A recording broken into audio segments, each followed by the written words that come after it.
Morning, everyone. It's Monday, and we're back at it again. Sorry, it's actually Tuesday. We had a holiday yesterday here in Ontario. Forgot about that. Tuesday. We're back at it. We're down towards Kentbridge, doing a sprayer demo again here this morning. Customer has a front mount boom sprayer. They're due to flip into a new machine this year, and they wanted to try the Rogator. So we're down here today. We're just headed over to the field now and going to get started spraying. Be a little nicer today. He's a pretty good operator, so he's going to be able to run the machine mostly himself. Once he gets onto it, I'll do a little bit with him and then hop out, and then I'll be able to do some more video and show you what's going on and how the lift and everything like that works on this machine. So should be a good morning. We'll do 200 or 300 acres with him, and then park this unit, and then he'll get back into his rig and start spraying with the rest of his time. So should be a good day.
And it's down.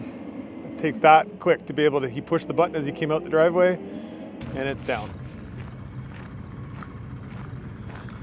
All right, well, we're spraying away here. We just moved into a bigger field. We got a load just put on. We just decided that it was easier to do loads off of the side of the machine instead of the front, but it is capable of doing that. They do have an inductor on their truck that they could do that with. But yeah, it's simpler this way for what they want. Lift kit's going up there right now, so he can do that on the fly, which is nice. He'll fold the booms out and he'll get going. So when we're loading, you can leave it up. I pull it down myself because it comes down so quick.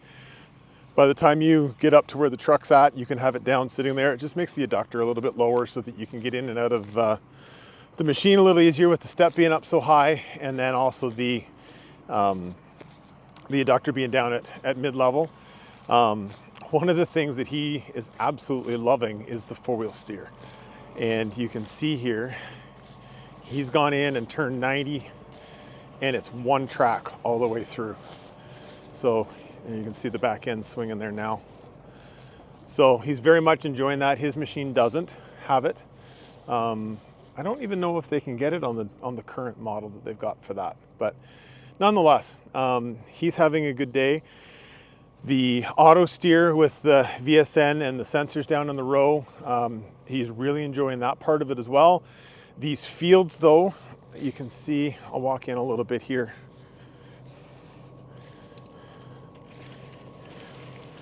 You can see down these rows, this isn't overly heavy, but there are weeds down in here.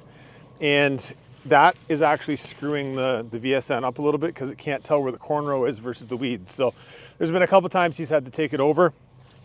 Again, better than having to steer it by hand the whole time.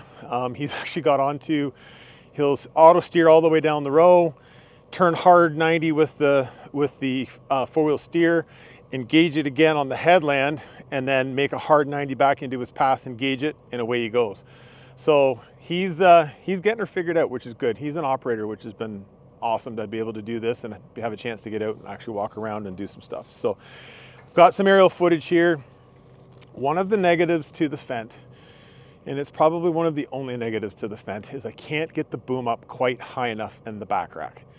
And I know that they're going to work on that and see what we can come up with here. But you can see here, it sits down in the canopy a little bit, and the boom tips come up, and it's just the way that it is. There's a lot of other sprayers that do the exact same thing. Would it be nice to have another 16 or so inches of clearance on that back rack? Sure would be. So we'll see what AGCO comes up with that, if they ever do. But everything else on this machine is working great today. The clearance is an extra 16 inches above where standard height is when he's running on the road. And I think we're gonna end up popping into some wheat stubble here just so you can see how the boom height works. When we're up doing corn, it's so high, there's not a lot of canopy there for it to get some readings back for it on the radars. So we're just running it manual. But we'll give him a shot here later in the wheat stubble, whether it's maybe tomorrow morning, and show him how that part works. And what we're gonna do is maybe 1 or 2 more tanks here. Then we'll park our machine, he'll go pick his machine up, and I'm hoping that I can stay around for a little bit to play with that with him for a few minutes, just to sort of see the comparisons. And then maybe tomorrow morning I'll run back down here again and we can play with that wheat stubble.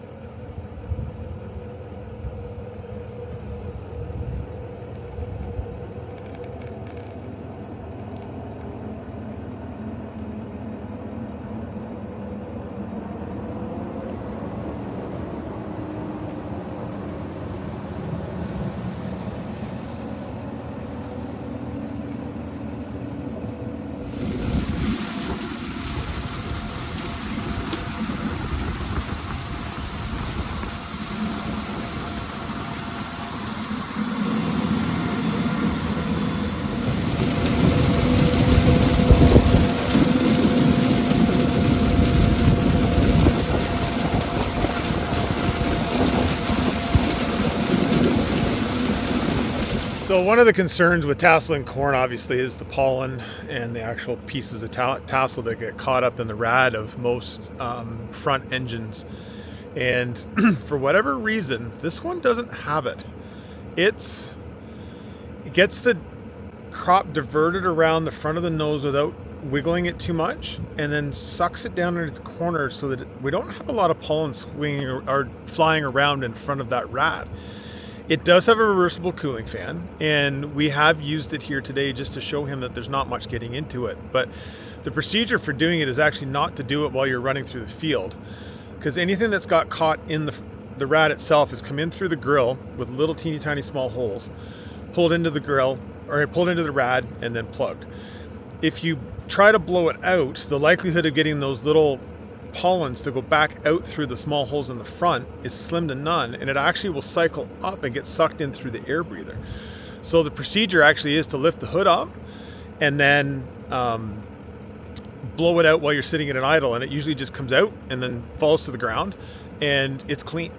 So I usually do that every load. Also, when I'm doing the rad clean out, I will usually go down, and the 2 optical sensors that do the steering, they have an air blade system on it, they call it, and it's basically an air line with a nozzle on it, and it blows across and it tries to keep the dust and the dirt and anything that gets settled on that sensor to keep it so that it can see.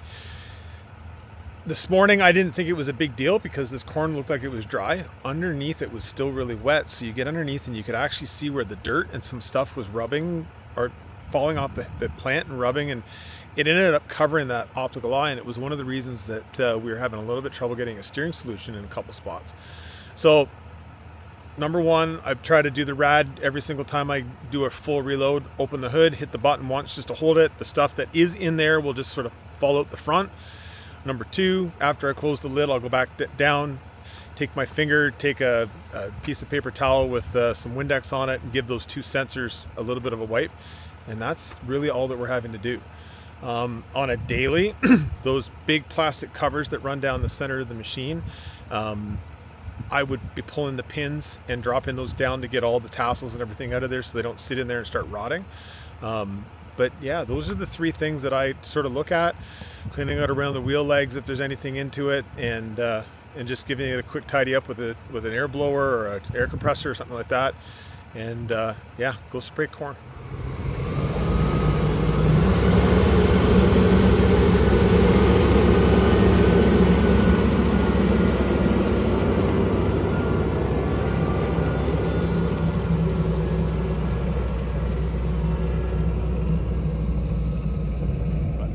All in all, great demo so far.